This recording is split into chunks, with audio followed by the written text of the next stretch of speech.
നമസ്കാരം. ഇന്ത്യൻ വിദ്യാർത്ഥിയെ അമേരിക്കയിൽ ബലമായി തറയിൽ കിടത്തി കൈവിലങ്ങണിയിക്കുന്ന വേദനാജനകമായ ദൃശ്യങ്ങൾ പുറത്തു വന്നതോടെ പ്രതിഷേധം ശക്തമാവുകയാണ്. ന്യൂയോർക്ക് വിമാനത്താവളത്തിലാണ് ഇന്ത്യൻ വിദ്യാർത്ഥിക്ക് ദാരുണമായ ഈ അനുഭവം നേരിടേണ്ടി വന്നത്. വിദ്യാർത്ഥിയുടെ ദൃശ്യങ്ങൾ സമൂഹ മാധ്യമങ്ങളിൽ വ്യാപകമായി പ്രചരിച്ചതോടെ സോഷ്യൽ മീഡിയയിലും പ്രതിഷേധം കനക്കുകയാണ്. ആ കാഴ്ച വേദനാജനകവും അപമാനകരവുമാണെന്ന് കോൺഗ്രസ് പ്രതികരിച്ചു. അമേരിക്കയിലെ ഇന്ത്യക്കാരുടെ സുരക്ഷയും അന്തസ്സും ഉറപ്പാക്കണമെന്ന് കോൺഗ്രസ് ആവശ്യപ്പെട്ടു. പ്രധാനമന്ത്രിയും വിദേശകാര്യമന്ത്രി എസ് ജയശങ്കറും അടിയന്തര ഇടപെടൽ നടത്തണമെന്ന് സാമൂഹിക പ്രവർത്തകരും ആവശ്യപ്പെട്ടിട്ടുണ്ട്.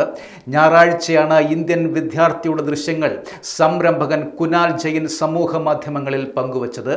ഇന്ത്യൻ വിദ്യാർത്ഥിയെ കയ്യിൽ വിലങ്ങ് അണിയിച്ച് ബലമായി നിലത്തു കിടത്തിയെന്നും ഒരു മൃഗത്തോട് എന്ന പോലെയാണ് പെരുമാറിയത് എന്നുമാണ് കുനാൽ ജയിൻ വീഡിയോയ്ക്കൊപ്പം കുറിച്ചത്.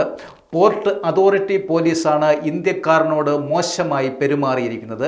വിദ്യാർത്ഥി ഒരു തെറ്റും ചെയ്യാതെയാണ് പോലീസ് ഈ അതിക്രമം കാണിച്ചത് എന്നാണ് കുനാൽ ജയിൻ ആരോപിക്കുന്നത്. താൻ ഈ സംഭവത്തിന് ദൃക്സാക്ഷിയാണെന്നും ആ ഇന്ത്യൻ വിദ്യാർത്ഥി കരയുന്നത് കണ്ട് നിസ്സഹായനായി നിൽക്കേണ്ടി വന്നു എന്നും അദ്ദേഹം കൂട്ടിച്ചേർത്തു. സംഭവം വിവാദമായതോടെ ന്യൂയോർക്കിലെ കോൺസുലേറ്റ് ജനറൽ പ്രതികരണവുമായി രംഗത്തെത്തിയിട്ടുണ്ട്.